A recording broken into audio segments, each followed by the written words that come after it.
internet, and today's video is going to be another book haul. So as I said, this is a 5-part series. This is episode number 2 of April book haul. So this book haul is going to be a reread book haul. These are books that I bought because I had read them previously but did not own them. I either read them in ebook or read them at a library, and I really did like the books, so I thought it was worthy enough to be a part of my personal collection. First books that we have here are the Trilogy by Ransom Riggs, Miss Peregrine's Home for Peculiar Children. So that's book number 1, Miss Peregrine's Home for Peculiar Children. Book number 2, Hollow City. And book number 3, Library of Souls. These books are about a kid who finds out that his grandfather's stories aren't really stories, and there are actually children out there with very strange gifts, and there are people chasing them. One of my favorite parts about this book was the weird pictures in it. I thought that was a great touch.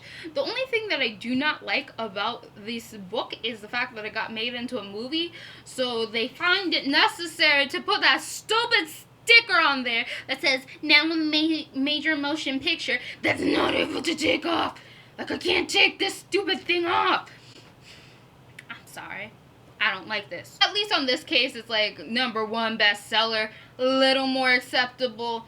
I still don't want that stupid permanent sticker on my book. It's stupid and annoying. The next series that I bought is the Golden Compass series, and that is by Philip Pullman. So that is the Golden Compass, book 1. The Subtle Knife, book 2, and The Amber Glass, book 3. I got these ones from a bookstore, and they all have like matching covers and stuff. I read these as a child. I really did enjoy them. I didn't understand like 25%. I understood a good 75%.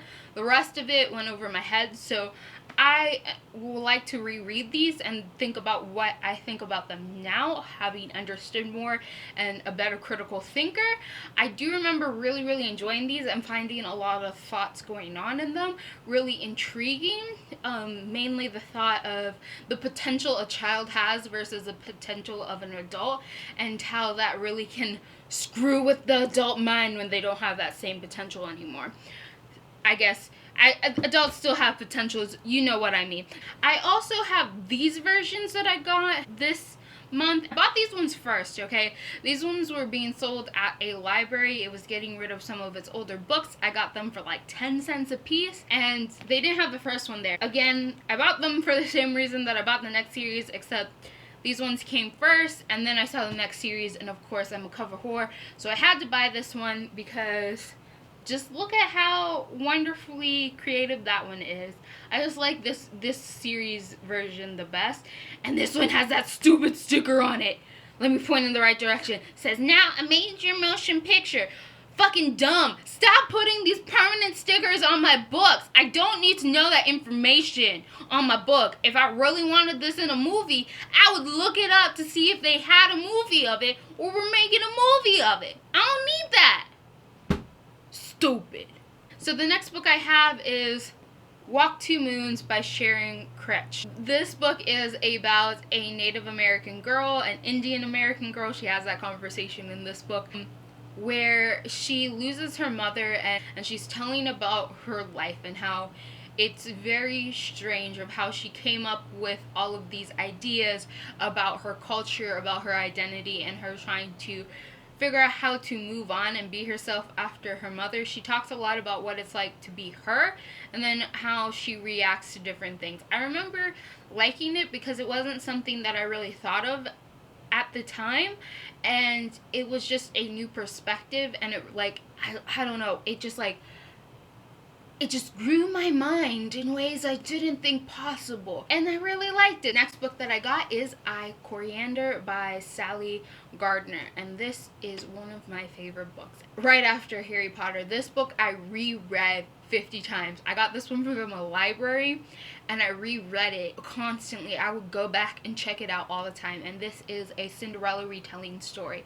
Now, the interesting thing about this Cinderella retelling story is Coriander ain't nobody's bitch. She ain't listening to you if you be mean to her. And that is what I loved about her. The first princess I saw was Cinderella, and so I liked Cinderella retellings. And then I read this one, and instead of just passively taking everything because she's just so kind and nice, Coriander doesn't want none of that. She ain't about any of that, and if she has to do that, she's only doing it for her own survival, not because she wants to or she feels like she should be allowed to be forced to do those things. And she's just, I loved this little girl. She was snarky and sassy, and she was like, you can't just push me around because you're my new stepmother. That's not right. And I was just like, you get him, Coriander. Plus there's like this interesting concept of like a parallel world sort of ordeal, like the shoes are magic and they do some weird stuff. Next one on my list is Dragon's Keep by Janet Lee Carey, and this is a book about a girl who is born simply because her mother drank from a dragon egg. Her mother wasn't supposed to give birth, but some special wizard person told her, hey, you drink the yolk of a dragon egg, a fertilized dragon egg, and your daughter will live. The only problem is that while her daughter was born and lived, she now has this dragon finger. All these events happens. The girl ends up meeting her dragon dad. I guess you would count him as her dad since it was technically his egg that was stolen. Well, his and his dragon wife's egg that was stolen for her mother to drink so that she could live.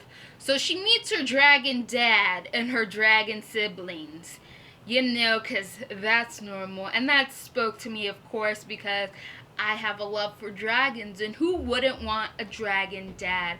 I'm sure Nassus from Fairy Tale would certainly agree with that. The last book on my list is A Man Called Uwe by Frederick Backman.